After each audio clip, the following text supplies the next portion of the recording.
सब लोग जो है रेडबुल को तो जरूर ही जानते होंगे। पिछले वर्ष जो है वो इन्होंने इतने कैन बेचे हैं कि अगर हम लोग जो है वो दुनिया भर जीवित हर इंसान के हाथ में जो है एक रेडबुल का कैन थमा दें तो फिर भी जो है वो 250 करोड़ से ज्यादा जो है वो कैन बच जाएंगे। यहाँ पर गौर करने वाली बात ये है कि जितने का रेडबुल का एक कैन आता है, इतने में भारत में 2 वयस्क आदमी किसी भी ढाबे पर जाकर खाना खा सकते हैं।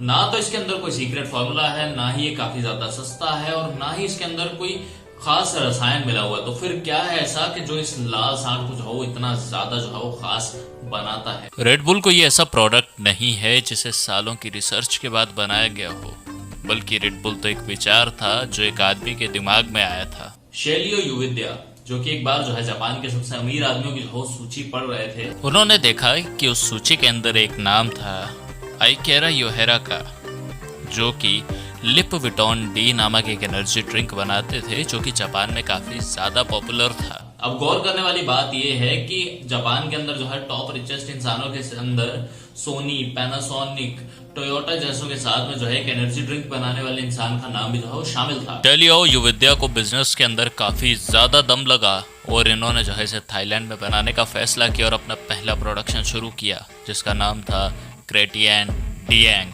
जिसका मतलब होता है लाल सांड। अब इस कहानी के अंदर एंट्री होती है डाइट्रिच मेटास्चिट्स की, जो कि रेडबुल के जो है को फाउंडर भी है। एक बारी वो अपनी ट्रिप के ऊपर जो है थाईलैंड गए हुए थे। वो यूनिलीवर के अंदर जो है मार्केटिंग एग्जीक्यूटिव थे, काफी सीनियर लेवल की पोस्ट पर थे। वहां पर जाते वक्त जो है वो जब जहाज से उठ रहे थे तो उनको वहां पर जो है वो थोड़ी सी थकान हुई। उसके बाद में जब वो थाईलैंड में पहुंचे तो वहां पर उन्होंने जो है वो क्रेटिन डियांग यानी कि वहां का पारंपरिक रेडबुल का जो है एक सिप लिया। अब इसको लेने के बाद में उनको जो है काफी ज्यादा अच्छा लगा। डाइट्रिच ने तुरंत उनसे मिलने का फैसला किया और उनके सामने एक प्रस्ताव रखा कि क्यों ना रेडबुल को पूरी दुनिया में ले जाया जाए। शैलियो और डाइट्रिच ने जो है वो आधा $1 मिलियन लगाया और इस कंपनी की शुरुआत की, जिसका 49% हिस्सा डाइट्रिच के पास था और बाकी का हिस्सा जो है शेलियाओ एंड फैमिली के पास था। जब डाइट्रिच ने जो है वो रेडबुल को ऑस्ट्रेलिया के अंदर, जो कि उनकी पैतृक भूमि थी, वहां पर लॉन्च किया तो इससे लॉन्च के साथ ही जो है बैन कर दिया गया। उस वक्त की सरकार को ये लगता था कि इस प्रोडक्ट के अंदर जो है कोई नशीला पदार्थ जो है मिला हुआ है। खैर इसे जो है वो 2 से 3 साल तक जो है वहां पर कंप्लीटली बैन रखा गया, अंडर रिव्यू रखा गया। डाइट्रिच ने इस पूरे प्रोजेक्ट पर $500 मिलियन से भी अधिक इन्वेस्ट किए थे और वह इस प्रोजेक्ट को ऐसे किसी भी कारण से जाने नहीं दे सकते थे। तब उन्होंने एक ऐसा कदम उठाया जो संभव सा प्रतीत होता है। उन्होंने अपनी सबसे बड़ी आपदा को सबसे बड़े वरदान में बदल दिया। उन्होंने जो है रेडबुल का जो है इस प्रकार से जो है विज्ञापन करना लोगों के बीच में शुरू कर दिया कि ये देखो ये वो प्रोडक्ट है जिसको जो है सरकार ने बैन किया है। डाइट्रिच ने ऑस्ट्रिया की हर एक बार, वाइन शॉप, क्लब इत्यादि के अंदर जो है रेडबुल को ब्लैक में बेचना शुरू किया उनके ओनर्स के साथ बात करके, और इसे जो है वो छोटे बच्चों की वाइन तक कहा जाने लगा था। और देखते ही देखते ब्लैक मार्केट में इसकी डिमांड बहुत ज्यादा बढ़ने लगी।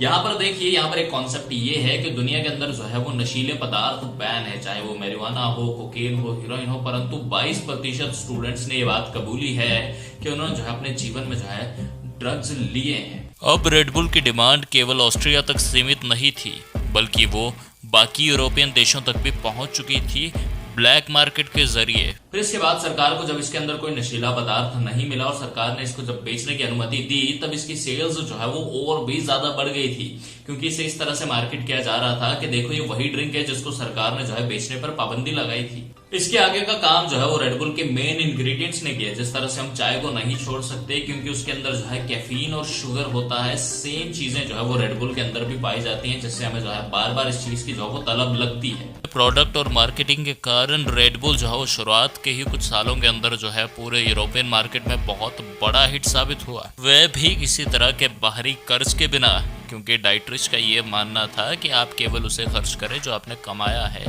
ना कि जो आप कमाने वाले हैं।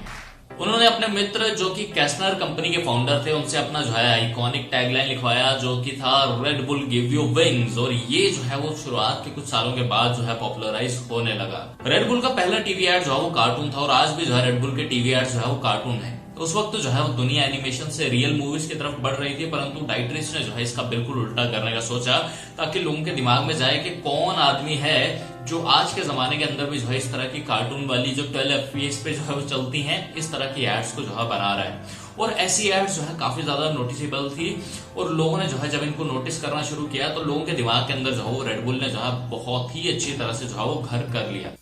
डाइटरिच शुरुआत से ही अपने ब्रांड रेडबुल को सबसे अलग रखना चाहते थे। ये कहना गलत नहीं होगा कि उनके DNA में ही मार्केटिंग थी, क्योंकि वो यूनिलीवर में यही काम किया करते थे। रेडबुल के बढ़ते हुए साम्राज्य के साथ मार्केट में उसका कंपटीशन भी आने लगा, जैसे रेड रूस्टर, फ्लाइंग हॉर्स और कोका कोला बर्न इत्यादि। परंतु रेडबुल ने जो है अपनी मार्केटिंग के कारण जो है किसी भी तरह के कंपटीशन को जो है अपने आसपास भी नहीं आने दिया। अगर हम ये कहें कि रेडबुल जो है एक मार्केटिंग कंपनी है, ना कि एक एनर्जी ड्रिंक कंपनी, तो ये कहना भी गलत नहीं होगा, क्योंकि रेडबुल प्रोडक्शन से लेकर डिस्ट्रीब्यूशन तक सब कुछ आउटसोर्स करती है, और रेडबुल के कैन की प्रोडक्शन उन्हें केवल 27 रुपये पड़ती है, और इसके ऊपर का सब मुनाफा जो है वो रेडबुल के पास जाता है। रेडबुल कभी किसी ऐसी चीज़ के अंदर एडवर्टीजमेंट नहीं करता जो उसके ब्रांड वैल्यू के साथ मैच न करती हो।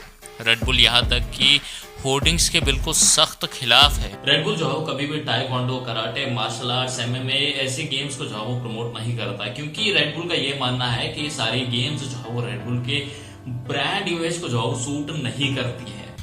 डाइटरिच अपने मार्केटिंग के निर्णयों को लेकर जो है वो इतने सचेत हैं कि उनकी कंपनी के एम्प्लॉयज को भी नहीं पता होता कि वो आगे कौन सा मार्केटिंग मूव जो है वो तय करने वाले हैं। बहुत सारे कर्मचारियों का तो ये मानना है कि अगले दिन हम जो है अखबार पढ़ते हैं, तब जाके हमें पता लगता है कि रेडबुल ने जो है ये स्पोर्ट्स इवेंट ऑर्गेनाइज करवाया, रेडबुल ने जो है ये टीम जो है वो खरीद ली है। डाइटरिच के विजन का आप अंदाजा इस बात से लगा सकते हैं कि उन्होंने रेडबुल का एक ऑफिस जो है वो स्विट्जरलैंड में केवल इसलिए बनाया है ताकि अगर कल को वैश्विक स्तर पर किसी तरह की तनाव की स्थिति उत्पन्न होती है तो रेडबुल को बचाया जा सके, क्योंकि स्विट्जरलैंड दुनिया का इकलौता ऐसा देश है जिस पर आज तक कभी हमला नहीं हुआ है। रेडबुल का सिर्फ एक मोटिव है कि ये आपको जो है पंख दे। रेडबुल आपको आपकी सीमाओं को धकेलने वाले खेलों के लिए प्रेरित करता है, चाहे वह बर्फ के पहाड़ों को चीरते हुए आगे बढ़ना हो या टनल में से प्लेन गुजारना। रेडबुल की कुछ मार्केटिंग स्ट्रेटेजी जो है वो इतनी ज्यादा शानदार थी कि पूरी दुनिया जो है उनका लोहा मानती है। एक बार रेडबुल ने पूरे शहर के अंदर खाली रेडबुल के कैन फेंक दिए थे ताकि लोगों को लगे कि रेडबुल जो है लोगों का फेवरेट बनता जा रहा है और लोग इसे पीना पसंद कर रहे हैं। रेडबुल के ओनर डाइटरिच जो है वो कभी भी किसी भी सेलिब्रिटी को नहीं बोलते कि आप जो है मेरा ब्रांड को एंडोर्स कीजिए, पर हाँ जब बात हाथ में कैन पकड़कर जो है वो गुजरने की हो, इस बात के ऊपर जो है डाइटरिच मुंह मांगा पैसा देने को तैयार है। डाइटरिच एक्टर्स को कहते हैं कि जब भी आप जो है वो एयरपोर्ट पर आए या आप अपने घर से निकले तो हाथ में जो है रेडबुल का कैन जो है वो जरूर पकड़े। जहां पर बाकी ब्रांड्स के पास में अगर कोई सेलिब्रिटी आता है तो उसे पूरा का पूरा निचोड़ लेते हैं, उससे इतनी सारी एड्स करवाकर। वहीं पर रेडबुल जानता है कि उसको जो है कौन सा काम कितनी मात्रा के अंदर करना है और इस चीज का रिजल्ट जो है वो लाजवाब होता है। रेडबुल ने कई फुटबॉल टीम्स भी खरीद रखी हैं। रेडबुल ने उनकी जर्सी पर भी अपनी मार्केटिंग करी। यूरोपियन देशों में फुटबॉल बहुत पॉपुलर है और लोग पूरे स्टेडियम में रेडबुल की जर्सी पहनकर आते हैं अपने फेवरेट खिलाड़ी को सपोर्ट करने के लिए। रेडबुल के पास अपनी फुटबॉल ट्रेनिंग अकेडमीज भी हैं ताकि इस बात का आश्वासन दिया जाए कि खिलाड़ी अच्छा प्रदर्शन करेंगे। रेडबुल के CEO डाइटरिच की उम्र जो है इस वक्त 70 साल के आसपास है और वे इस वक्त भी जो है वो जहाज उड़ाने का शौक रखते हैं, जो कि इस वक्त जो है उनके रेडबुल की मार्केटिंग के अंदर भी जो है साफ दिखाई देता है। Red Bull formula racing, flying sports हो या वाटर स्पोर्ट्स, वह हर जगह है और रेडबुल का यही मानना है कि रेडबुल अगर किसी तरह के खेल में उतरेगा तो वह खेल जो है वो रेडबुल के नाम से जाना जाना चाहिए। यही कारण है कि रेडबुल अपना 35% से ज्यादा पैसा जो है मार्केटिंग में इन्वेस्ट करता है। रेडबुल हमेशा ऐसे कारनामे करता है जिसके बारे में आपको जो है बोलने की जरूरत ना पड़े, लोग उसको जो है खुद ब खुद जो है वो शेयर करना स्टार्ट कर। चाहे 4 मंजिला बिल्डिंग से मोटरसाइकिल कूदवाना हो, विश्व की सबसे लंबी छलांग हो या फिर फॉर्मूला 1 कार को न्यूयॉर्क की सड़कों पर दौड़ाना हो, रेडबुल के किए गए कारनामे लोग खुद ब खुद शेयर करते हैं। रेडबुल ये सब करता है और लोग इसको जो है वो बहुत ही खुशी के साथ शेयर करते हैं और रेडबुल को जो है फ्री ऑफ कॉस्ट बहुत ज्यादा पब्लिसिटी मिलती है। परंतु रेडबुल जो है वो हर बार अपने कारनामे के अंदर सफल नहीं होता है। रेडबुल के स्टंट करते वक्त बहुत सारे लोगों ने अपनी जान तक गंवा दी है। स्कायर शेन मैकोनी का स्टंट ये था कि उन्हें 1000 फीट से जंप लगाकर 2 बार बैक फ्लिप कर अपना पैराशूट खोलना था, परंतु वैसे करने में असफल रहे और उनकी जान चली गई। पैराशूटर एली थॉम्पसन और बेस जंपर यूएली गेगनस्चैट्स भी इसकी कुछ एग्जांपल्स हैं। परंतु रेडबुल जो है ऐसी किसी भी तरह की चीज को बाहर नहीं निकलने देता। जब मीडिया जो है इस बात के ऊपर सवाल करती है तो रेडबुल जो है वो एकदम से जो है वो चुप रहना ज्यादा पसंद करता है। रेडबुल आज 171 देशों के अंदर प्रेजेंट है और उनके पास में सिर्फ जो है 15,000 एम्प्लॉइज हैं, जो एक एनर्जी ड्रिंक कंपनी के हिसाब से काफी कम है, परंतु एक मार्केटिंग कंपनी के हिसाब से काफी बढ़िया है। आज रेडबुल के पास में जो 50 से ज्यादा कंपनियां हैं, जिसके अंदर Red Bull India, Red Bull Brazil, Red Bull New York इत्यादि। रेडबुल जो है मीडिया से भी काफी ज्यादा परेशान था, क्योंकि मीडिया जो है उनकी आलोचना के अंदर जो है वो ज्यादा समय जो है व्यतीत करती थी। इस चीज से परेशान होकर रेडबुल ने मीडिया सेगमेंट के अंदर एंटर किया और सेल्सबर्ग टीवी को खरीद कर उसे रीब्रांड किया रेडबुल टीवी के नाम से। आज ये OTT प्लेटफॉर्म के रूप में भी उपलब्ध है और यहाँ पर रेडबुल के काफी सारे इवेंट्स जो है हमें देखने को मिलते हैं। रेडबुल ने अपनी मैगजीन भी शुरू की जिसका नाम रेड बुलेटिन है। ये एक्सट्रीम स्पोर्ट्स लवर्स के बीच में काफ़ी ज़्यादा पॉपुलर हो गई देखते ही देखते।